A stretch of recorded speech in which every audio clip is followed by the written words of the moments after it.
Good morning and welcome to today's reading, which also is the final reading of the Break Out of a Rut spread for the month of November. December, we will be moving into a new spread to end the year. And so this is, because of the way the Sundays fell, this is the third variation of the Break Out of a Rut spread that we've been working with this month. And for this version, I decided that the purpose of this variation is to explore the purpose of the current rut and to understand the why now of the awareness and what lesson that's going to teach. Because a lot of times we're stuck in a rut and other people might be telling us we're stuck in a rut.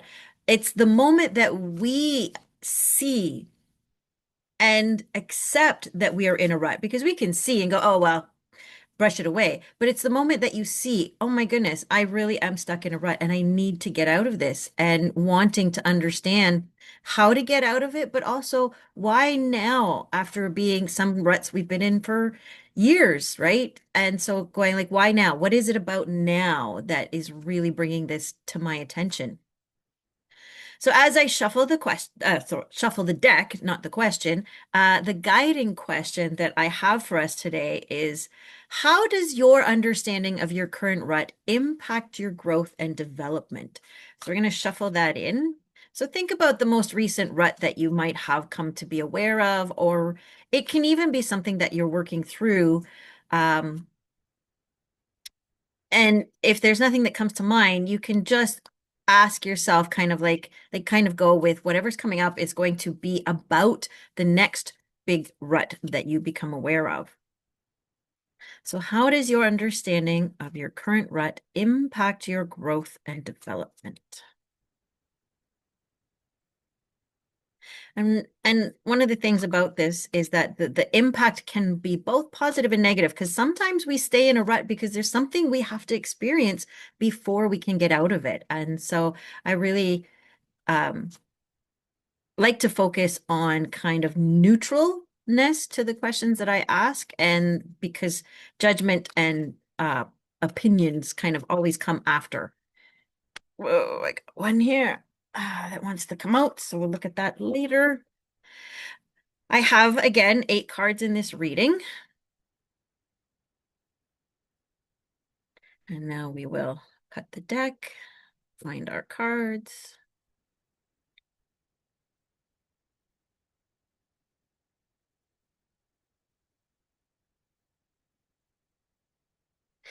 Deal them out. So 1, 2, 3, 4, 5, 6, 7, 8. All right. And then our little jumper over there. Okay. So let's start with, what do you need to know about why you are seeing this rut now? And so now we have the Knight of Swords. And I think this is actually a really good um, first step in this understanding of lessons, because the Knight of Swords, like all knights in the deck, is a person of action. And the suit that the swords represent is communication.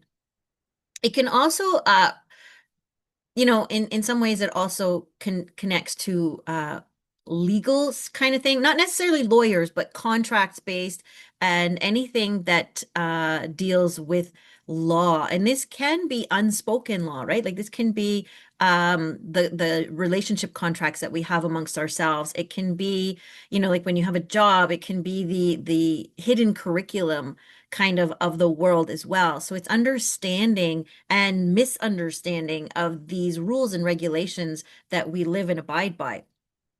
And so the Knight of Swords coming up and saying, what you need to know about why you're seeing this right now is because there's an action that you can take to clear up and rewrite some kind of relationship contract that you have. And I use relationship very, very broadly because relationship is any type of relation, right? So it can be family, it can be friend, it can be work related, it can be client to consumer, like client to business. It can be anything. It's where one person is in some kind of alliance or some kind of communication or some kind of relationship with someone else. And it's less about the intimacy of the relationship and more just about the alignment of it in this case. So there's one of the reasons why you're in this rut is maybe there's something that's been going on in a relationship that you have that you're misunderstanding, or maybe there's something you're trying to get across that the other person is misunderstanding. And this you're seeing this rut is going to be the catalyst to allow you to clear up this misunderstanding, this miscommunication. If it deals with contracts, or if it deals, say, like with work or warranty issues or anything like that, this is going to be the way for you to clear that up. And one of the nice things about it is when you clear things up, you set yourself in a space of understanding. And so let's use the example of a warranty, right? So if you're in a rut because every time something goes wrong with something you have, you're afraid to go and talk to the warranty people because you've had a bad experience, or when you try to explain it, they're like, well, that's wrong, they're not understanding you, right? This is a really good time for you to, one thing that it's not just about clarifying and rewriting these contracts in a more neutral, non-biased way, but the other thing about it is it's perspective as well, right? Because the swords being air, they're almost always kind of connected to eagles and things that can kind of see from high up. And so this is going to be an aha moment of a bigger perspective of the situation to give you a better understanding of how you can clear up this misunderstanding that has led to you being in this rut. And it could be not just this one misunderstanding, it could be the rut is bringing to your awareness that you have different, like that what the rut is about is the way you communicate with others. And now it's saying, now that you understand this, now you can take a better, more direct course of action. I really like that. Very good. The second one we have is, what gift is this rut bringing? And so a lot of times we look at the challenges in our lives and we think that they're curses. We think that they're there to, make our lives harder and everything. Everything that we go through has a gift. And it might take a really long time to see what the gift is, but the gift of our rut here is we have the Four of Pentacles. And the Four of Pentacles is saying, the gift of the rut is it's teaching you how to um gather and hold on to what is really valuable and what is really important in your life, right? Like, so the kind of the lower end of the Four of Coins is all about hoarding, in my opinion. It's this fear that there's never enough, and so you have to gather enough. You have to gather enough to make sure that you have enough. And because enough is such a vague term, you never know when you have enough, and therefore you end up gathering more and more and more and stockpiling it to the point where it becomes waste, right? If you are afraid of, running out of food and you start to stockpile food, there's really no way that if you're overstocking your food that you're going to be able to eat enough of it. And so it's kind of like that. A good example is I live in the country, and when I go shopping, I have to buy enough fruits and vegetables to get me through for, say, about a week. The thing is if I have a week where I'm really struggling and it's hard to eat all that food, a lot of it ends up going into the compost. And so then I've wasted resources. And so this is the gift of what this rut is the gift is telling you, is teaching you where it's important to stockpile, what is important to stockpile. So for instance, one thing it might be teaching is budgeting, right? And so if you have to replace your furnace, then what you're going through and the rut that you've been in, the gift is going to show you how you can slowly accumulate the money that you need to be able to replace the furnace without doing it from a kind of crisis panic place. Oh my goodness, I need to replace the furnace. I need to do it right away. I'm going to sell off all this stuff so I can make the money, or I'm going to borrow money from the bank, right? The gift is showing you that through time and through perseverance and through careful curating of what it is that you're gathering and what it is that you need, you'll be able to have the resources available for you at the time when you need them. And so, maybe you're being stuck in the rut because you're unable to move forward because you're focusing on gathering. And now the gift is to say, you have to understand, like let's get nice and clear here. You have to understand that there are things that you just have to trust are going to be there. And that if all you're doing is running around and gathering things and hoarding things up, then you're not living your life, and that's going to contribute to the rut. And then the more you're in the rut, the more you're going to feel that you need to gather because maybe you're looking for that right thing to collect that's going to free you from the feelings that you're having, right? And that's usually what the rut kind of aha moment of the rut is that you're going, I feel this way and I'm tired of feeling this way. And the four of coins is saying the gift is saying, well, now you need to start looking at what you have in your life and valuing what you have and knowing what you can now use that you have gathered. The next one asks, what strengths is this rut bringing to light? And I think sometimes we forget that we have strengths and capabilities. And it's very interesting that we have the Eight of Swords that's coming up. So now, first of all, this is our second sword. So we've had the Knight, which is a very powerful card of verbal communication and action and clarifying things. And now we have the Eight of Swords, which is kind of more on the opposite end of the spectrum. The Eight of Swords at its lower end is saying, I'm constricted, I'm limited, I am so caught and living in my fears and in my resistance that the world is basically like I'm trapped, right? I'm trapped in this world and there's nothing I can do. I can't see, right? Like I can't see a way out. And so I'm just going to sit here and because this rut is being brought to our attention at this point, what it's telling us as far as the strength of what we have is we have the strength to face our fears. We have the strength to acknowledge that we are afraid and to find the courage to, kind of like she's doing here, to open the gate and let the bird fly, which is our heart and our soul. And the more that we can trust that the fear is just here as a messenger, right? It's just here as a messenger to say something after this point, we don't know what it is. And so we're afraid of it. And to be able to engage with that and to understand. And when you do that, it's amazing how much the world can open up and the things that you can discover about yourself, right? So for me, a rut that I have been in has been around my health. And for the month of November, I decided after a whole year and a half of people telling me this was a really good thing to do, I went on kind of like an anti-inflammatory protocol.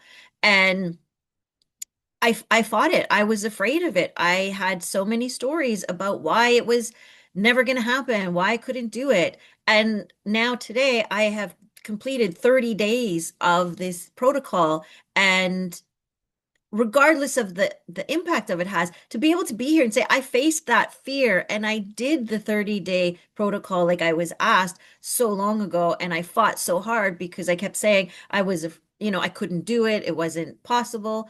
And I have now proven to myself that it is. And so that's gotten me out of that rut because it's opened a lot of different doors, pathways, opportunities, right? Like when we're looking at resources, it's opened a lot of resources for me to be able to understand how I can move forward.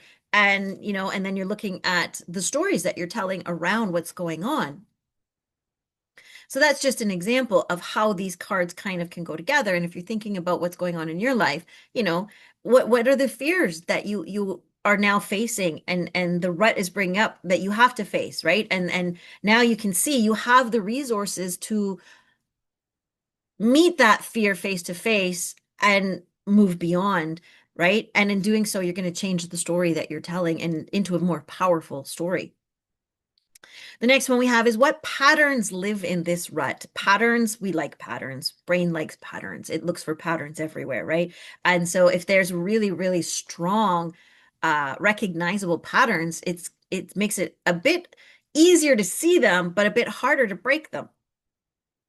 And here we have the Eight of Wands.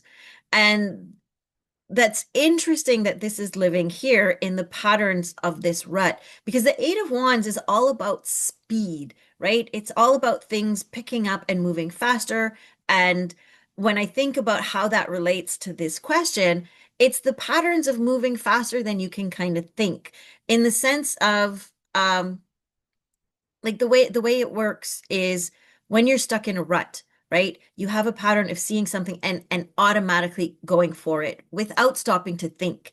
And so you're not getting the clarity that you need, right? Like, so you're not getting the clarity in regards to what it is that you really want as far as whatever it is that's come into your life. You may be moving so fast that you are using up your resources, and then you're fretting about the resources about moving forward because you don't have it because you've used it all on whatever this flashy thing is that came in and went. And then, it's just perpetuating the fears because what ends up happening is if you're moving too quickly when you're in a rut, you're moving a lot of times, you're reacting from a place of that fear and desperation of maybe this is the thing that's going to change how I feel. Maybe this is the thing that's going to change how I feel. Oh, maybe this is right. Like it's looking for that panacea that's going to help get you out of wherever it is that you're stuck. And the problem with that is that when you're moving from speed, from a place of stuckness, it can cause problems. It can cause, I look at it this way. If you want to start working out, right? And then the reaction to the Eight of Wands is, okay, I want to work out. So I'm going to go to the gym. I'm going to buy a month membership. I'm going to get a train, I'm not going to get a training coach. I'm just going to get a membership and I'm going to go to the gym and I'm going to work out for like 3 hours every day. And I haven't left my couch for, 6 years kind of thing.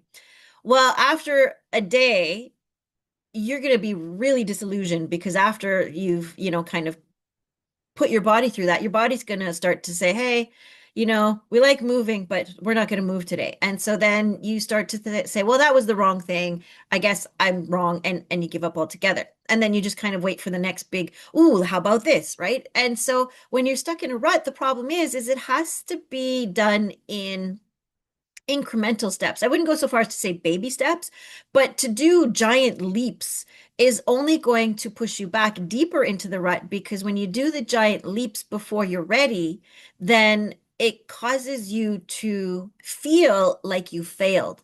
Instead of being able to take that situation and say, okay, maybe I went too fast. We don't see it as that. We see, well, I did what everybody else does, or I did what I saw someone else do, and I can't do it, so I'm a failure. So we stick in the rut. And so the pattern of the speed is there, and it's being able to start to recognize when are you making decisions too fast because you just want the situation to stop, and then you end up having, you know, failed, for lack of a better term. Um, you know, what you've tried to do. And so now you feel depressed and deflated and you go back to that rut that you had until the cycle repeats again, right? So when I think about the patterns, I think about the cycles that the rut might have as well. And that seems to be a very um kind of debilitating. It's like a boom or bust, right? Where you're either like, oh, I'm like really good and I'm gonna go and I'm gonna do this, I'm gonna do this.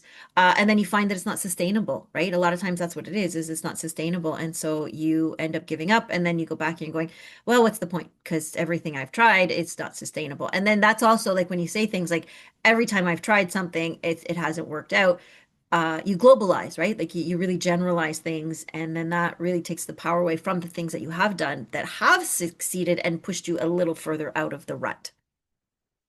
So now we ask, how can you heal the pain that is contributing to the rut? So when we're stuck in a rut, there is a lot of pain. There is a lot of emotions that are there that when you're looking at depression, for instance, it can really keep you down in that rut because it's so hard to even physically at times when you're depressed to move, right? And so here we have the Page of Pentacles.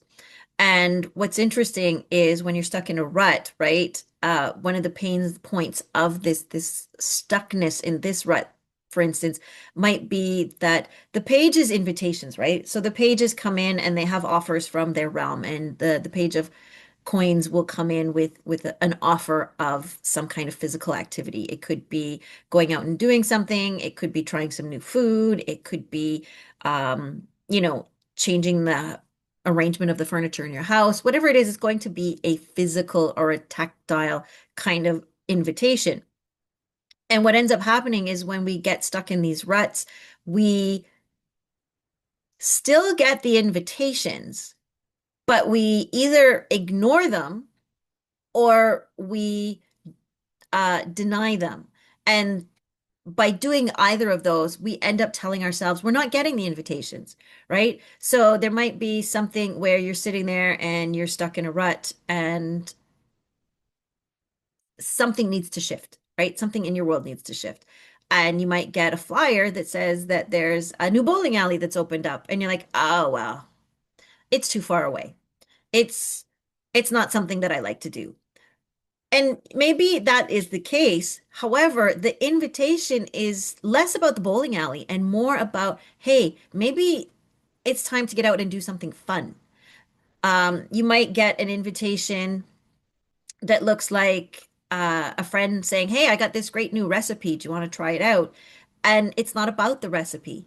It's about maybe changing how you're eating or, changing different things about your nutrition, or even just an invitation to go and look, check in with your doctor kind of thing, right? Like, so when we're stuck in ruts, we will deny the invitations. They'll come forward and we'll be like, no.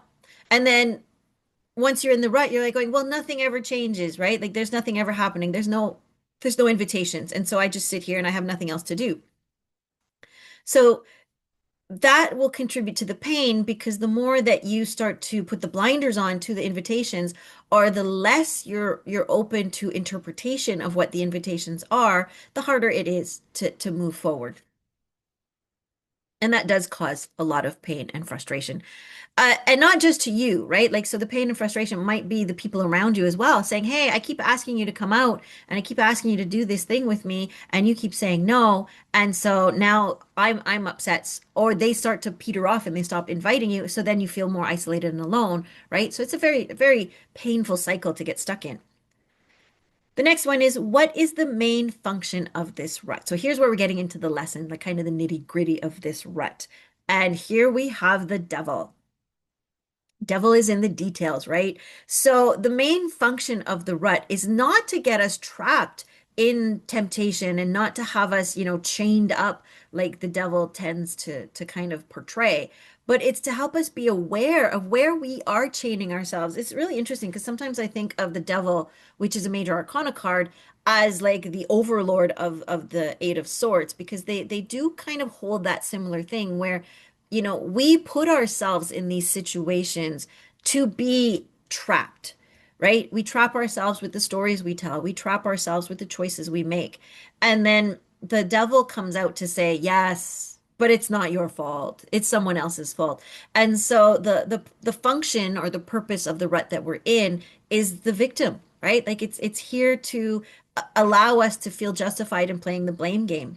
When we start to realize that we have the power in our lives and that there's really nothing anyone else can do that is going to impact the choices that we make on a day-to-day basis, we start to have to really face ourselves. And sometimes that's the fear, that I find that sometimes that's the biggest fear that we have to face is, what am I accountable for that I have not taken accountability of, right? Especially when you think of the swords being those legal contract kind of places. Maybe you're so afraid, and maybe, you get caught up in addictive patterns, avoidance patterns, hiding patterns, in order to avoid having to actually accept the consequences of the actions that we have taken in the past. And so the devil in this sense, as the lesson, as the purpose, is coming forward to say, hey, you can stay stuck in this rut, and realize that the longer that you're here, the more that you entrap yourselves into these roles, and the harder it is, to get out. And it's so easy to fall to the temptation of that. But if you really, really want to get out of the rut, you have to look at where you have trapped yourself and where you're avoiding to take responsibility for what's going on in your life. That can be a really hard card in that sense. And I feel that, anytime we have growth, the first step of growth is looking at ourselves and saying, what have I done or what have I not done that has contributed to this situation? And really to have the courage to face it, because it is really, really scary when you sit there and go, oh, yeah, I did that. and now I have to accept the consequences for what I did. A lot of times it is easier to cut and run, or it is easier to say, well, I only did this because you did that. And it's funny because being an elementary school teacher for as long as I was, that's the dialogue of children, right? Well, why did you hit little Johnny? Well, because he hit me first, right? Or because he did this. Or, why did you do this? Well, because they made me, right? Like there's this mentality in children, which is not malicious or deviant or in any way. It's just there's a fear of being chastised, a fear of being punished. And so if we can deflect to someone else, then we don't have to face that discomfort. And this is what, the devil's coming in and saying, I can make it go away. But we all know what happens when we dance with the devil, right? So the next one is, what are you to learn about yourself while you're in this rut? So what is it that you're actually here to learn in this rut? And it's interesting. We've had two back-to-back major arcana cards. So here we have justice. And so funny that I was just talking about the devil and having to, accept the consequences of our actions, because that's what you're supposed to learn in this rut. You're learning how to be accountable. You're learning how to accept the consequences. And remember, consequences are good and bad, right? Like consequences themselves are neutral. It is based on the judgment that we have. And a lot of times we get caught up in the negative consequences of our actions. And we're the first ones to run out and point fingers at everybody else who's done everything bad and want them to have the consequences for what they've done. And we'll go hide in the corner hoping nobody will see the things that we've done. And so for you to be able to continue your growth and development and to get out of this rut, you have to be at a maturity level where you can accept the consequences of yourselves without throwing blame onto other people,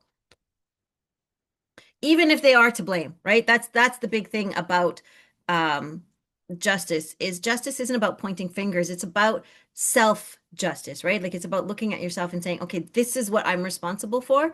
And so there's a maturity in that. Even if you go, well, I wasn't the only one that was there, but you were the one that did the thing that you did. And that's what that's what justice is here to say is you need to, regardless of the situation or the circumstances, you're being held accountable for what you yourself did. And the final one we have is, how does your awareness of your rut contribute to your awareness of yourself? So how does being aware of the rut and recognizing the rut and seeing the rut make you more understand yourself on a different level? And here we have the the 10 of wands, which is a very interesting one because your awareness of the rut is making you aware of how you distort what is going on in your world. And it's very interesting because I really like the depiction of this one because the character here is all collapsed under the weight of 5 wands. Right. And being the 10 of wands, you can see that those 5 wands are reflected in the mirror behind her, meaning she's doubled in her mind and in her body and in her energy. She's doubled the weight of what she's carrying. She has made it so that it seems like it's so much more than it is. And sometimes it can be. But the other thing about the mirroring is it also indicates that maybe the weight that she's carrying is what she feels she has to carry for other people. And so what you're learning about yourself as you're going through this, right? As you're facing your fears, as you're, making your new contracts and your conversations and you're finding who you are and what you're ready to do now, you're learning where your capacity limits lie and what you're willing to take, and to always make sure that whatever you're committing to is committing to you first, and then making sure that other people are committing to themselves, right? Like that's kind of part of justice too, is being accountable for what you've done while also at the same time being able to give back what belongs to others, right? Like, so if you're in a situation where something happened and someone's blaming you, and let's say you weren't there at all, then it's very important for you to be able to say that. It's not pointing fingers back at the other one saying, no, this is all about you. It's about yourself, right? You're going, I don't understand what you're talking about because I wasn't there. So I can't speak to that. I have nothing to say about that, right? That's what justice is. Justice is saying, I'm going to just rely on the facts of the things that I know because I was there. And so the we finish this off with the Ten of Wands saying, if you really want to find out one of the ways to get out of this, right, you need to find out where you're energetically depleted, where you have taken on more than is yours to take on, and also where you have distorted things. And it's interesting because I find distortion is a really good theme of this card, specifically in this reading, because you have both the devil and you have fear, which automatically have the potential to distort the way you're seeing things and the way you're interacting and reacting to the life around you. So to summarize, when I look at this, we have like the two sword cards. And because justice is also kind of along there, I feel that there's a bit of that sword energy and at the major cosmic level, right? And so there's definitely a message here to pay attention to communication and to conflicts and to, spoken and unspoken contracts that you have with people and expectations so that it's clear, very clear with everybody what is there and what is expected. We have two wands, which is asking us to really kind of pay attention to our energy and where we're focusing our energy, because the best way to get out of the rut is to have the energy to be sustainable in whatever it is that you want to do. We have two pentacles, meaning, there's some physical work that needs to be done and, to trust that you have the resources. And then we have two major arcana cards. So it's interesting that there's a balance of two in all the suits and cups is missing, meaning the rut that you have is all based on your energy. It's all based on, your communication and the contracts that you're making and the boundaries that you're setting. And it's all based on like your physical and your energetics, right? Meaning you can get out of this rut without having a big emotional unpacking of trauma or crisis or anything to have to do.